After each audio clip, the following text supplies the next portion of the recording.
Now let's be honest, planks are boring, but they're a highly effective and productive exercise when done properly. Really, you want to be aiming to hold a plank for at least 1 minute. Now that may seem a long time for some of you, but bearing in mind that George Hood held the plank for 8 hours, 15 minutes and 15 seconds, I think a minute is not too bad. Now you can see from the screen there's two examples of a plank here. There's the basic and regular, half plank or full plank. What you'll notice is whether it's from the feet or whether it's from the knees, there is a straight line going from the knee or from the foot out through the top of the head. Now the head is in alignment, looking directly between the arms at the floor. Ideally, I'd rather you do it with your feet together, knees together, with no turnout in the hips. We want to think about pulling our belly button in towards our spine while keeping our ribs flat and very slightly tilting the pelvis forward. The whole time maintaining a neutral spine alignment with no contraction or extension of the spine. Next thing you want to think about is any contact point with the floor.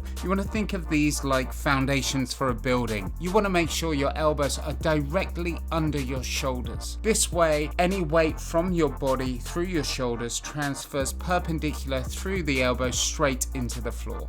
And make sure you control your breathing. Make sure you are not holding your breath. Something like a plank is an exercise that's not too great for someone who has high blood pressure, for example. Your blood pressure will naturally rise in exercises like a plank, so holding your breath is really not going to help that situation.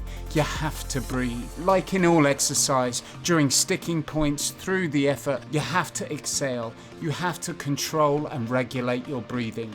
Now, all exercise is a mind game. You have to focus on something other than what you're doing. Obviously, you have to correct your technique, but if you focus on how hard the exercise is, it just somehow makes it 10 times harder. I think the plank is the exercise where you have to get really creative. I like to put myself in my happy place, just send my mind back to times that were really joyous, just really go deep into that moment. Anything to take you away from the fact you are doing a plank. That's it for today. I hope that helped. Just a few little basic techniques to help you get the most out of every exercise. If there's anything you'd like us to focus on or bring to the channel, please let us know. Hope you had a good class. I hope you have a good day. Take care.